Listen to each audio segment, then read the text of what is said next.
everyone, welcome back to Better Biomed. Today I want to take a little bit of a review over the MD Expo that we just finished off April 16th and 17th in Dallas, Texas. The next thing I want to talk to you guys about is Best in Show, because as you can imagine at an MD Expo, at any medical expo, there's going to be some cool technology that comes out, and there's always going to be something that just really wows you. You're like, wow. And the device that I found, probably a lot of people just walked right on by because they didn't really think, what is that? What is that?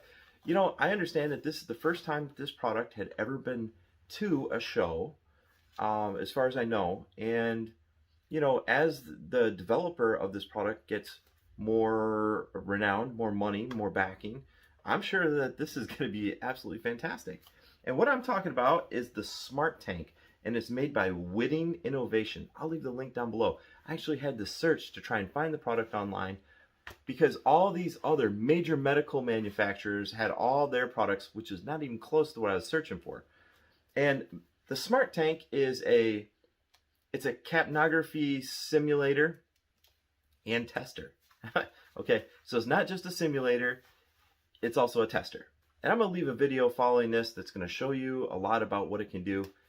Stay tuned and watch it because this device is absolutely fantastic. It's got every type of capnography device, end-tidal CO2 device that you can think of in its data bank. And the PM procedure is saved in there. So you can literally click on it. You can go through the PM procedure, including passwords to access calibration modes and stuff. And the gas cylinders have a RFID on the cylinder. So as you insert the cylinder into the side, it knows the gas mix, it knows the purity levels, and it knows whether or not that gas is compatible with that capnography device that you're going to be testing. How cool is that? I can actually give this device to a Biomed 1 and say, here, go do these 10 completely separate types of capnography devices, and they can do it. They can do it. I don't have to sit there and babysit anybody, and I don't have to worry about whether or not they did the test correctly, because this device can export the test results to a file individually per device under test, so I can save it to the work order, and there's all your test results. It's perfect. I love it. So anyway, that was my absolute Best in Show. Stay tuned after this video. I'm going to have my experience with the Smart Tank, and let me see what you guys think about it. It is an incredible little device. It was just sitting there. I just happened to walk by, and I'm like, what is that? I have never seen one like that before, and I was blown away. Matter of fact, I would love to get one. I would love to run it through a variety of different devices with a Biomed 1 and see how well the Biomed 1 can handle doing a variety of capnography tests with little to no instruction other than what's on the device. What a cool video that would be. Anyway, guys, thanks for watching. Stay tuned for the video following this, and let me know what you think about my picks. Hey guys, I think I just found a product that actually solves a problem that so many people keep asking me about, is how do we test these capnographers. And so anyway, this is a weird little device that I wasn't expecting to find here. So let's take a look and see what it can do. Now here you can see CapnoStream 20 is hooked up to the device, and it does have a touch screen, correct? It does have a touch screen. Oh, my phone's not picking it up too well. So it has automatic test sequences, and it's got an integrated manometer. Well, Herman needs one of these per campus. That's okay. That's interesting. So let's run through an automatic sequence. Let's see So what it this does. is just a demo sequence that we have for the show, and you can pick. I'll show you. I mean, we've got all the different ones in there for the like TE modules. Okay. There's simple ones that are just the basic steps, and there's more complete ones that follow every step in the service manuals, and they can be tailored and customized. So you pick the one that you want, which I already have done, and then you hit start. Okay. It'll load up the sequence and get you ready to go.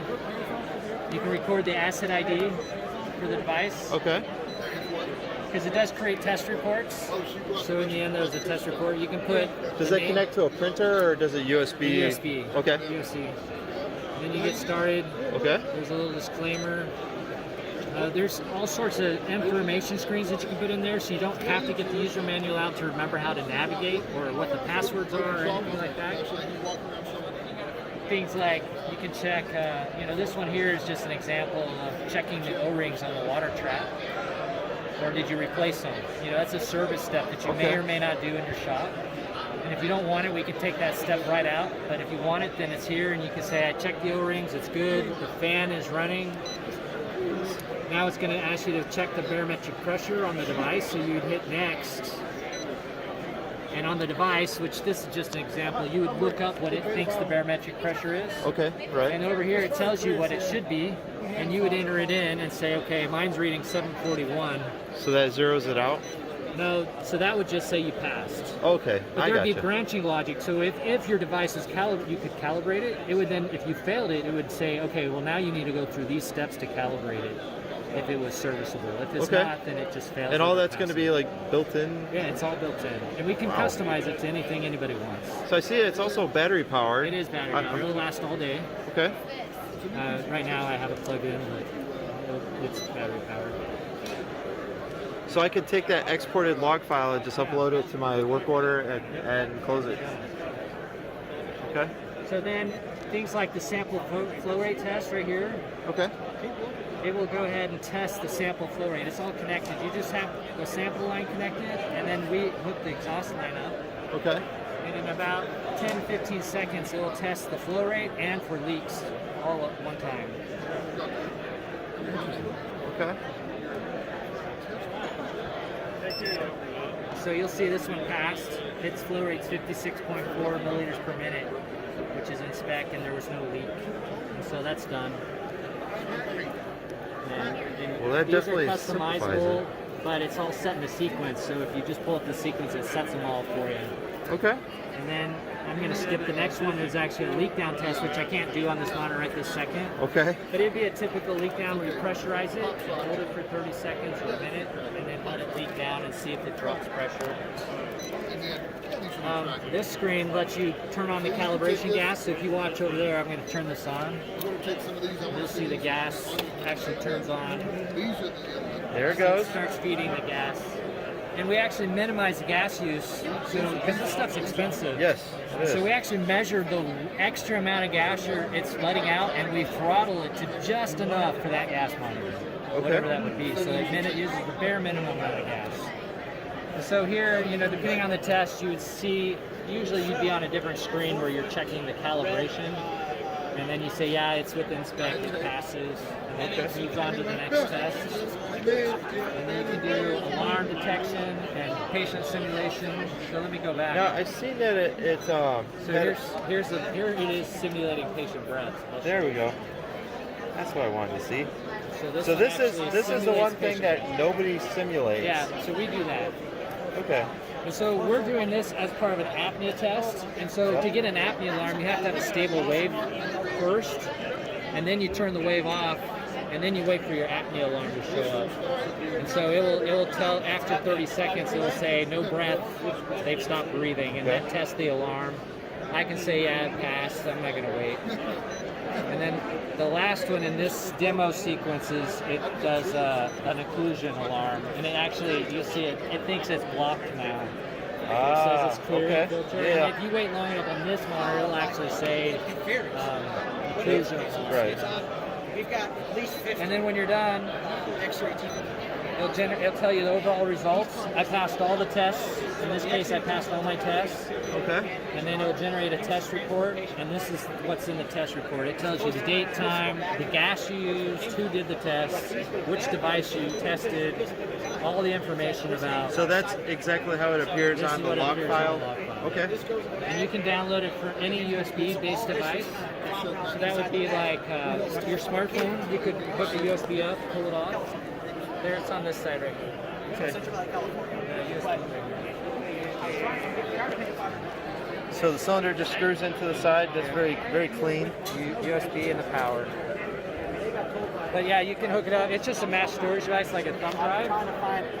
So you could plug it into your phone. You can plug it into the computer. Whatever works. It's got standoff feet on the And bottom. we That's designed nice. We designed it to work so it sets up like this on carts.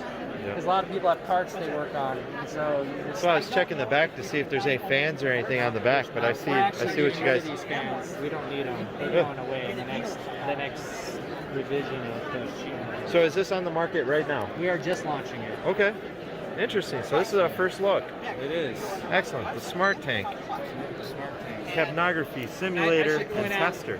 So in the test sequence, we know what gas you should be using, Okay. and these bottles have RFID tags that tell you what the gas is. So it makes sure you use the correct gas every time. If you have the wrong gas in, it'll tell you. Okay, that's so not those correct. are special that they get from you guys. Yeah, the you gas. buy the whole bottle from us. Okay. And it'll be the same market price as everything else. We're not gouging on that. So it would know if you got the wrong cylinder based Correct. on the model well, that then you're in the choosing. test report even tells you the lot number of the gas, the expiration date of the gas, exactly what's Wow. in the bottle. I mean, all that just gets dumped in the report. Interesting.